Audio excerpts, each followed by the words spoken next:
ಮಹಾರಾಷ್ಟ್ರದಲ್ಲಿ ನಡೆಯುತ್ತಿದ್ದ ಬೇಸಿಗೆ ಕ್ರಿಕೆಟ್ ತರಬೇತಿ ಶಿಬಿರದಲ್ಲಿ ಘೋರ ದುರಂತವೊಂದು ಸಂಭವಿಸಿದೆ. ಕ್ರಿಕೆಟ್ ಪಿಚ್ ಸಮತಟ್ಟು ಮಾಡುವ ರೋಲರ್ ಅಡಿಗೆ ಸಿಲುಕಿ 15 ವರ್ಷದ ಬಾಲಕನೊಬ್ಬ ಮೃತಪಟ್ಟಿರುವ ಘಟನೆ ನಡೆದಿದೆ.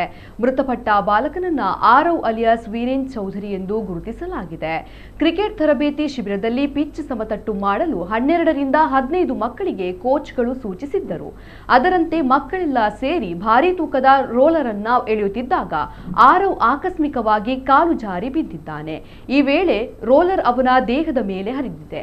ತಕ್ಷಣವೇ ಆತನನ್ನ ಆಸ್ಪತ್ರೆಗೆ ಕರೆದೊಯ್ಯಲಾಯಿತಾದರೂ ಆತ ಮೃತಪಟ್ಟಿರುವುದಾಗಿ ವೈದ್ಯರು ತಿಳಿಸಿದ್ದಾರೆ. ಮಕ್ಕಳಿಂದ ಇಷ್ಟು ಭಾರಿ ತೂಕದ ರೋಲರ್ ಅನ್ನ ಎಳೆಸುವಾಗ ಯಾವುದೇ ಹಿರಿಯ ಮೇಲ್ವಿಚಾರಕರು ಅಥವಾ ಕೋಚ್ಗಳು ಸ್ಥಳದಲ್ಲಿ ಇರಲಿಲ್ಲ ಎಂದು ಬಾಲಕನ ತಂದೆ ಗಂಭೀರ ಆರೋಪ ಮಾಡಿದ್ದಾರೆ. ಪೊಲೀಸ್ ಠಾಣೆಯಲ್ಲಿ ಪ್ರಕರಣ ದಾಖಲಾಗಿದ್ದು ತನಿಖೆ ನಡೆಯುತ್ತಿದೆ.